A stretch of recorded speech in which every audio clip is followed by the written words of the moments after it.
Sahabat Monitor Indonesia, siapa yang tidak kenal saat ini dengan Deolipa Yumara, mantan pengacara Baradae Eliezer, yang kasusnya kini sudah perkembangannya cukup signifikan, dan kita akan mengenal lebih jauh dan berbincang-bincang lebih jauh dengan Deolipa Yumara. Apa kabar Bang Deolipa? Kabar baik Bang Hotman. Luar biasa Bang Paris. Open Siregar. Luar biasa Bang Deolipa ini. Luar biasa apa luar kebiasaan? Luar biasa. Luar biasa. Kalau menurut saya luar biasa karena kasus pembunuhan Brigadir Joshua Huta Barat mungkin bisa terkuak karena partisipasi daripada Bang sendiri. Ya kan masih mungkin, santai aja. Masih mungkin, ya, tapi kan tadi kenyataan. Bilangnya kan tadi mungkin, kan begitu kan? Berarti masih mungkin. Ini udah pasti sepertinya ya. Ya nggak tahu saya. Karena kontribusi Abang bisa membuka kasus ini, Bang. Bang, kita berbincang dulu, Bang. Bang, kisahnya Abang waktu kecil ada di mana sih sebenarnya, Bang? Waktu lahir apa waktu kecil? Lahir, kecil, sampai perguruan tinggi, sampai seperti sekarang gitu, Bang. Sebenarnya saya lahir tahun 72. 13 Desember 1972.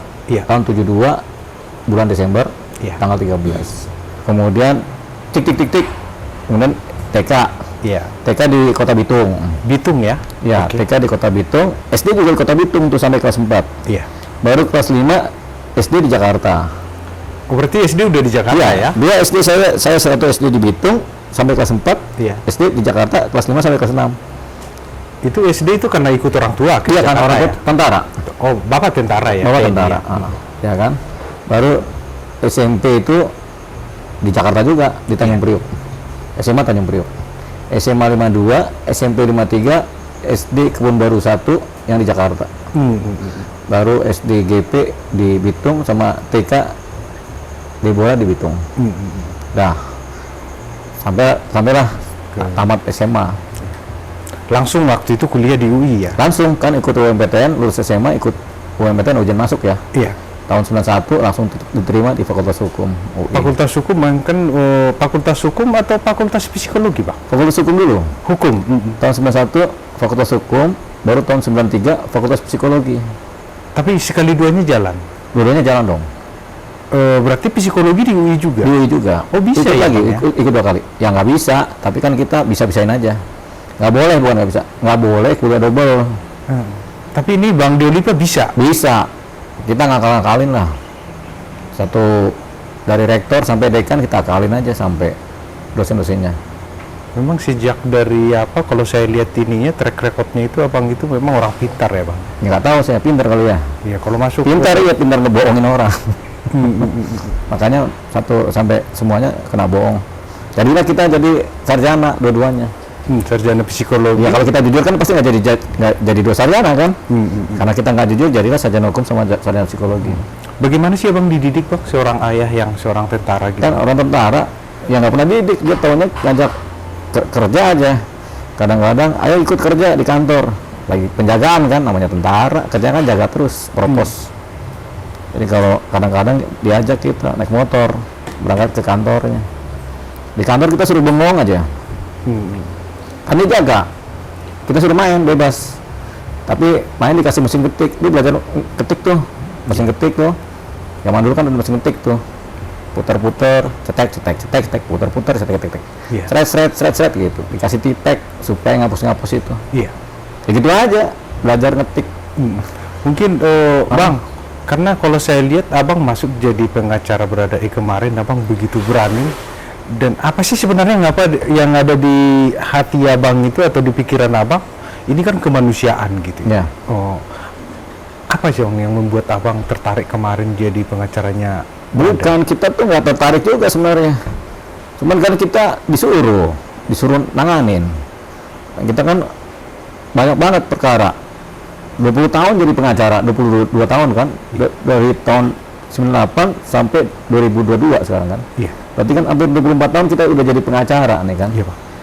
Jadi kita setiap perkara pun kita jalanin aja kalau nggak punya perasaan begitu.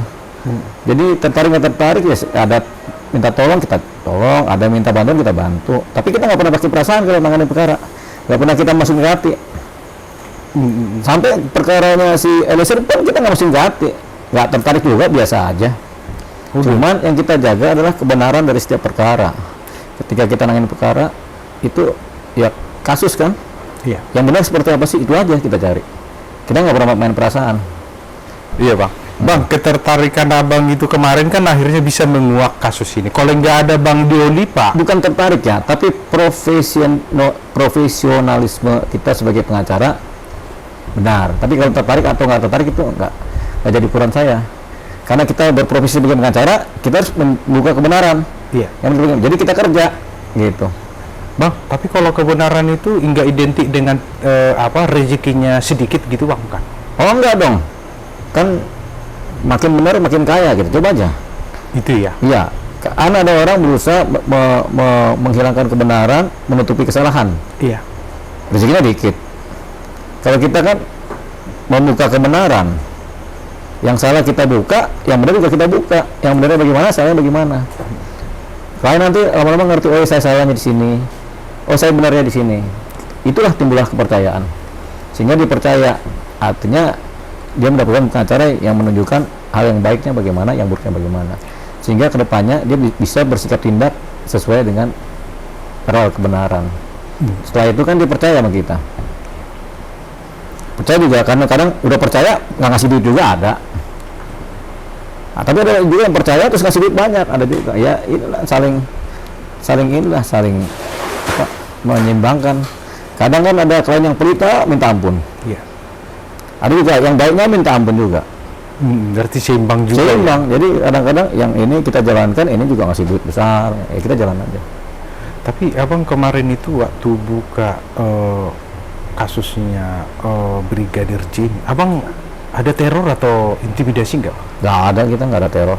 Sama sekali nggak ada. Meneror itu nggak ada. Bang, kalau posisi sekarang nih bang, abang udah dikenal oleh publik, mungkin dari dulu juga udah dikenal karena memang ada kegiatan band juga ya. Iya, kenal. Itu bang, gimana sih bang rasanya abang dibandingkan dengan dulu gitu, dengan kesuksesan dulu dibandingkan sekarang gitu? Sama aja. Zaman dulu itu kan sulit ya. 98, 99, 2000 sulit. Kita mulai sukses itu tahun 2004, 2005. Iya. Udah ketika kita sudah jadi pengacara yang besar-besar, pengacara pertambangan, pengacara perusahaan besar, kemudian kita juga dapat rezeki tambang, kita jalankan ya, kita udah sukses di situ, udah cukup gitu ya. Dikenal orang juga ya, dikenal banyak pengacara juga ya, jadi ketua umum asosiasi pengacara juga udah, karena artinya orang kenal, ya kan. Ya sampai sekarang ya orang kenal. Ya sekarang lebih dikenal lagi ya. Waalaikumsalam, bagus banget kan begitu. Mungkin untuk pengacara-pengacara muda bang, mungkin ada yang bisa abang sampaikan mungkin bang. Kalau pengacara muda? Kan kita masih muda juga bang. Biar bisa seperti abang punya karakter ya. Kalau menurut saya bang itu punya karakter, dan karena berani membuka kemarin kasus Brigadir Joshua ini dengan berani ngomong di mana-mana, dan ini terkuak, mungkin ini jadi inspirasi buat calon-calon pengacara muda Indonesia atau mungkin generasi muda Indonesia. Silakan bang. Buat pengacara muda dan yang masih pengen jadi pengacara, calon pengacara, dan yang masih SMA yang pengen jadi pengacara juga, cinta kepada kebenaran itu lebih penting daripada cintakan uang. Jadi kita harus cinta kepada kebenaran dulu, baru kita bisa jadi pengacara. Kemudian jangan kita berpikir kalau jadi pengacara kita dapat uang banyak, jangan. Kita harus berpikir jadi pengacara itu untuk membela yang benar yang mana, yang salah yang mana. Jadi kebenaran yang kita bela, yang salah nggak kita bela. Tapi kita kasih tahu sama yang kita bela, ini salahnya di sini, di sini, di sini, sehingga Anda berubah. Gitu. Jadi itu aja kuncinya. Itu yang namanya profesionalisme dari pengacara. Tapi kalau kita, kan ada juga orang berprinsip membela yang bayar, itu nggak bisa. Kita harus membela yang bayar, jangan juga. Jadi mencari kebenaran. Nanti pembayaran itu akan datang dengan sendirinya. Makanya saya kan jarang tuh minta kepada klien tuh minta uang di muka nih jasa pengacara, nggak pernah. Oh itu nggak pernah saya sampai sekarang nggak pernah minta gitu. Just jalanin dulu aja, yang penting kebenaran tercapai. Oh ternyata ada yang nanti kan mereka kasih sendiri kembali lagi kepada pengacara yang muda-muda, yang calon pengacara harus mencintai kebenaran dulu dan mengetahui kesalahan supaya nanti berjalan dari situ menjadi profesional. Jangan kita contoh pengacara yang udah senior, yang udah kaya, yang kerjanya ini, terus kita pengen jadi di sana buru-buru, jangan, nggak akan pernah bisa. Yang ada capek, terus frustasi, akhirnya undur diri jadi pengacara. Ya susah nggak apa-apa jadi pengacara, yang penting bela yang benar dulu, begitu. Ya, buat pengacara muda dan calon pengacara. Ya. Oke, terima kasih Bang. Terima kasih Pak atas Otman. waktunya nih Bang. Ya, Hampir terima 2 jam kita monitor Indonesia ada Siap. di kediaman Abang. Ya. Suasananya yang cukup luar biasa Bang. Ya. Iya Bang. Terima kasih Bang Pak Doli Otman. Bang. Sehat selalu ya. Selalu Bang. Sehat selalu, Salam merah putih ya. Ya. Demikian perbincangan kita dengan Bang Doli Payumara.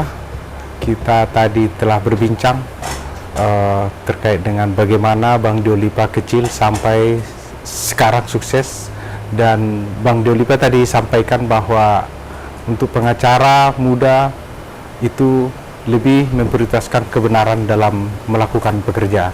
Sampai jumpa di podcast berikutnya. Salam.